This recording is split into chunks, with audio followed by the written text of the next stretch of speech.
في بعض الأحيان الإنسان تكون في صفة مو زينة، يعني في خلق من الأخلاق اللي هو يعيشها خلق مو زين، قاعد تبعد الناس عنه، قاعد تفقده قيمته الحقيقية أو قيمته الحلوة الجميلة بسبب هذا الخلق اللي فيه. والمشكلة أن الناس ما قاعد تصارحه، ما حد قاعد يناصحه مثلا يقول له ترى أنت فيك الصفة هذه، لو أنت بس تعالجها وايد راح يكون أفضل وأحسن.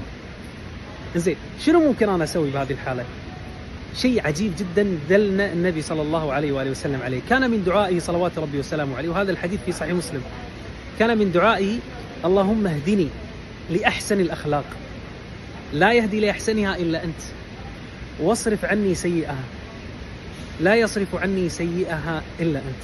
تخيل لو أن الواحد يلتجئ إلى الله عز وجل يقول له يا رب أنت خلقني بالأخلاق الزينة، أنت ثبتني على الصفات الحميدة، أنت وجهني يا رب إذا جاك رب، أنت خلني أشوف نفسي بحقيقة وبصيرة ما حد يعني يغبش علي، يا رب اهدني لأحسن الأخلاق.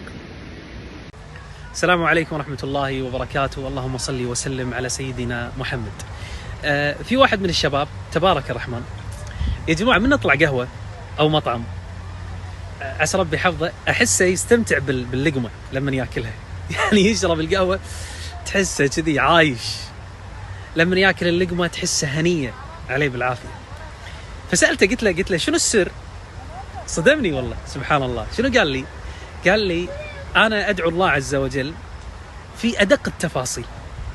يقول والله يا أبو عزيز لما أدخل على المطعم أقول يا رب إذا جاء كرام أن تخلي الأكل لذيذ.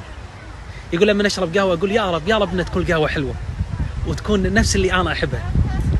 يقول فدائما الله عز وجل يعطيني هذه الأشياء. اللي لفت انتباهي أن يدعو الله بأدق التفاصيل، هذا المعنى جميل جدا.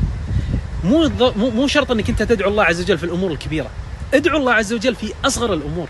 في بعض الإسرائيليات أن الله عز وجل أوحى إلى موسى يا موسى اسألني ملح عجينك وعلف حمارك، يعني أصغر الأشياء ادعيني فيها.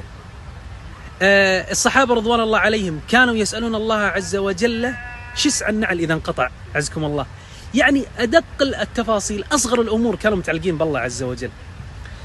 أي شيء بهالدنيا هذه خلق دائما ارتباطك مع الله عز وجل في السراء قبل الضراء، وانت مستانس وانت فرحان وانت طالع، يا رب انك تونسني تخليني استمتع باللحظة اللي أنا الحين فيها.